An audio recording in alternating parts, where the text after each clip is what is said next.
Greetings everyone and welcome to my channel. I'm your host Captain Rai, and today's video has got me playing in the Tier 8 Premium Japanese battleship, the Key.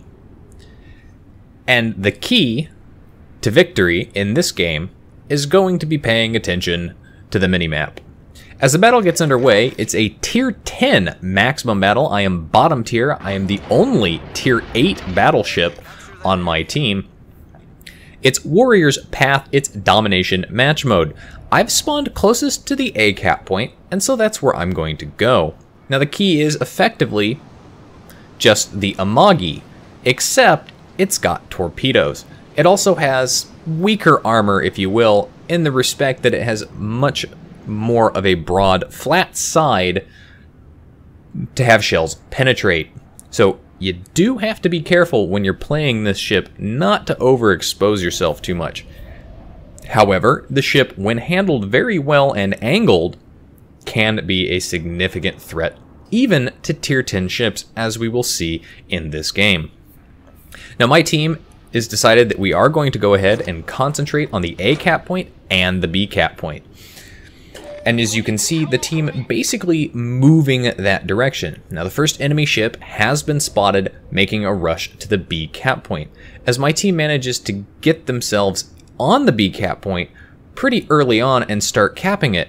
But you'll notice that cap is going to stop going up as the enemy team pushes in and basically stops it.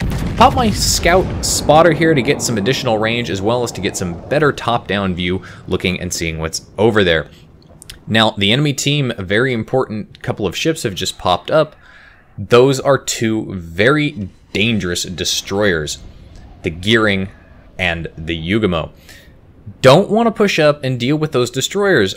Our destroyer, the Shimakaze, has pushed up and is effectively engaging both of them with torpedoes. But you'll notice that the enemy team's destroyers here have a significant problem. On the minimap, I'm not alone. I've got a Des Moines and a New Orleans. Both ships, if played correctly, have radar on them. I get shots out at the Montana there. He's kind of bow on, and that's what makes this a surprise to me. I managed to citadel a bow on Montana with the 16-inch guns. Maybe the Key is really just a mini Yamato. And we're only just now figuring that out. Of course, I get my shots off just in time to see the enemy Des Moines pop up, and I'm contemplating getting shots out at him, but he's turning away, and the Montana, on the other hand, is broadside on. Now, I'm turning here, but I'm not really paying attention to where I'm going, and so I'm going to beach myself. Fortunately, I'm very angled to the enemy battleship off in the distance, so I'm not too concerned about his shots coming in.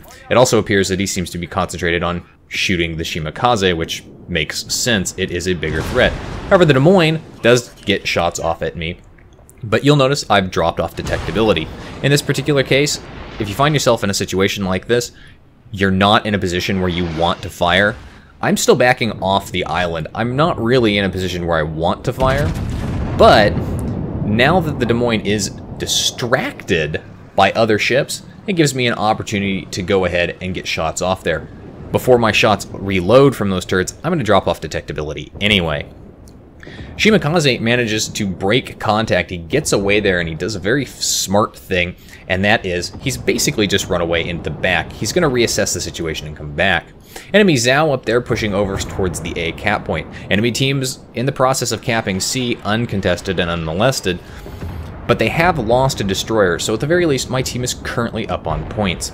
Now I'm getting my guns turned around, and the Key does have very fast turret rotation for a Tier 8 battleship, and I like that. And I'm watching that Zhao. Now Zhao looked like he was going to slow down a little bit there as he came around behind the island, so I get shots off at him full broadside. We'll see what happens there. That Zhao is gone. I managed to triple citadel a Tier 10 cruiser, kind of offhand. Wasn't really expecting to see that, but hey, I'll take it. The Zhao player is not too happy about that, though, if you take a look at the chat. And no, unfortunately, that wasn't a detonation, so you don't get any flags for that devastation. The enemy team now down 2 ships. They're down a destroyer and a Tier 10 cruiser. This means that my team can hopefully rally and push. Now you'll notice that the enemy team has taken C with a few ships, but those ships over at C need to figure out what they're going to do. If they come around C over to B, they're going to have a problem with a lot of my team. The team over here is pretty concentrated, and looking at the situation, considering the minimap shows where at least one of the 2 remaining destroyers popped up, I'm pretty confident that there's no destroyers over here at A, and the enemy team over here at A has effectively fallen back. You can see, with the exception of the Rune, last known position in his location, most of the rest of the team is actually well behind the A cap point. They're disappearing behind that island, so they're not going to be able to return fire at me here shortly, but they're distracted and they're all moving to regroup with their team at B. It's actually a really smart move on the enemy team, paying attention to their tactical situation. If they want any hope of actually being able to salvage this game, they need to concentrate their fire, and ideally what they need to do is get in there and start sinking ships, because they're now down 3 ships, 2 of their destroyers. This is going to give my team the destroyer advantage. And I always say the team that gets that destroyer advantage, especially early in game, usually ends up going on to win the game. I'm getting shots out here. I'm going to manage to connect with that Des Moines. Only one of my shots clipped the island, but now you can see all those ships, as I said before, they're disappearing behind that island, so they're not going to be able to return fire. Didn't Citadel that Des Moines, a little disappointed, but I did get 16,000 damage from all over penetrations. Another enemy ship over here. Looks like he's reversing. I think that's another Des Moines. Gonna get shots off before he disappears, but you'll notice just as I got my shots off there, that guy, the smoke from his stack just started to change. It started to go straight up. That indicates that he was actually going to stop and probably change direction, so all of my shots miss. Now the Rune has popped up here, and he is close enough to detect me as I'm out in the open, but look, he's shooting at the New Orleans and not at the battleship. This is partly because I'm a little far away for his armor piercing to be effective. I'm kind of behind an island, and because I have a lot more health, where the New Orleans is easier pickings. Gonna get shots off here at a sort of broadside Izumo. This Izumo, by the way, is completely AFK. I don't know what happened to him. I don't know how he got into this position. I don't know what's detecting him right now either, especially later on, because we're gonna see this Izumo manages to disappear completely. Now, I'm going to try and get shots off at that Des Moines, and the reason I want to get shots off at that Des Moines is because the Des Moines is a very dangerous cruiser. I could shoot at the Montana here, but he's disappearing behind that island, so I shoot for the Des Moines, who is further behind him. If the Montana decides to slam on his brakes and stop, I might hit him, but that Des Moines, he's being very, very smart with his controls. He's using his ASDW hacks, and he's managed to dodge my second full salvo by effectively slamming on his brakes. Now I do take a big hit there from the armor piercing from the Rune. As I'm a bit closer and I was giving broadside, it came around that island. That Izumo, burning in multiple locations, not having a good time, disappears as the cyclone starts taking effect. And he's no longer being detected. On top of that, I do manage to hit him and I cause some damage, but not any big hits. And like I said, that Izumo is just going to disappear in spite of the fact that he's AFK. Started to turn to be bow onto the Rune. Of course, now that the cyclone is fully in effect, I can't see the Rune, but the Rune can't see me.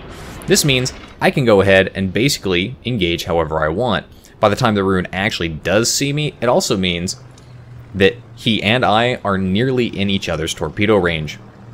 Something to remember, if you see a key out in the wild, don't let it get within 8 kilometers of you. If you're closing, 8 kilometers is enough distance for me to launch torpedoes at you.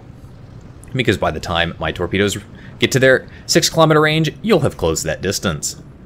Now, as I come around here briefly, there was a Kurfürst that was spotted behind that island. And I'm getting pretty close to that island. Now I know he's there. I'm suddenly detected. That tells me that he has popped his hydroacoustic, especially given how long this detection is going to last.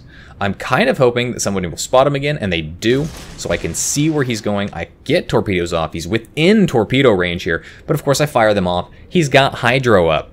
He sees that I've just dropped torpedoes. He's also well aware that there's a battleship back here. And not just that, a battleship with torpedoes is back here. My team is definitively in the lead here as we've managed to secure all 3 cap points. And you can see the enemy team not taking advantage of the cyclone situation and pushing up. Of course, my team still has a destroyer advantage, but not anymore, as the enemy team does manage to kill one of our lower health DDs.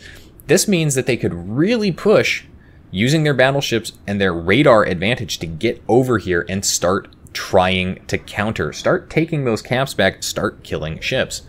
Now, I'm still being detected, and I can't see what's detecting me until he pops around the island. But look at that, his guns aren't pointed at me. He's actually focused on something else. But I'm gonna go ahead, I'm gonna get a nice big hit on him. No citadels, it's a German battleship. He was kind of at an awkward angle, really, to get those citadels, but as I come around the island, I spot the Des Moines. Again, the Des Moines is a very dangerous cruiser. This is one of the 2 that I've been shooting at this entire battle. And you can see how many times he's managed to set me on fire with that high rate of fire.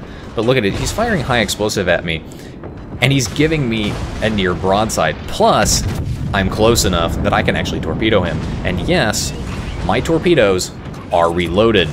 Now, I managed to triple citadel him in a couple of overpins, not enough to kill him outright. Who's going to get the kill? Nope, friendly teammate behind me manages to secure the kill there and takes him out, so I don't have to worry about him shooting armor piercing into my flat broadside as I continue forward. And I'm kind of limited as to what I could do in this situation, simply because I had an island to one side of me, and all my guns are pointed this side of my ship, and I don't want to lose all of the firepower by changing sides. Not really sure the penetration values and the armor values on the Kurfürst and my guns, so I shot him in the rear, managed to hit him, didn't really do much damage, but I hit him with 2 torpedoes, and he'd already been hit with a torpedo, so those torpedoes are flooding him, and I managed to secure my second kill in the game at 160,000 damage, 155,000 damage, near enough. At this point, the enemy team is down to 45 points. My team is well up into the 900s with all 3 caps. This battle is all but over. The enemy team's got 3 ships. That Isimo is somewhere. We know where he's last detected. I should see him at this point as the cyclone starts to wear off just a little bit. Gonna get shots out at this rune. Can I cause some significant damage to him? No, only over penetrations, and that's gonna be it. Enemy team loses. The rune survives. The Isimo somehow survives that battle as well. 161,950 damage, nearly 162,000 damage, only 2 kills. Did hit with some torpedoes on a tier 10 battleship. Bunch of citadels, and of course, just wrecked that Zhao earlier in the game. Almost 1 million credits earned, which is really nice, and no, that's with no rewards. Top of the team for XP earned, bottom tier battleship, top of the team at over 2,000 base XP. I feel really bad for the Des Moines there. He's the only one on the enemy team to earn over 1,000 base XP. I'd like to swap him with our Kurfürst down there, who was the only one on our team to earn less than 1,000. And again, the Isimo at the very bottom, AFK 0 XP. Anyway, that's it for today's video, folks. If you liked the video, hit that like button, hit the subscribe and follow button, leave a comment. If you'd like to get semi-regular channel news and updates, you can do so by liking and following me on Facebook. If you'd like to help support me and the channel, you can do so by becoming my supporter on Patreon. Patreon supporters will receive additional perks. If you've got a replay like this one that you'd like to see featured on my channel, you can send it to my email. And if you'd like to watch me play various games live, albeit intermittently, you can do so by following me on Twitch. You can find the links for all of those in the video description down below. And as always, I'll see you next time. This is Captain Rye, signing off.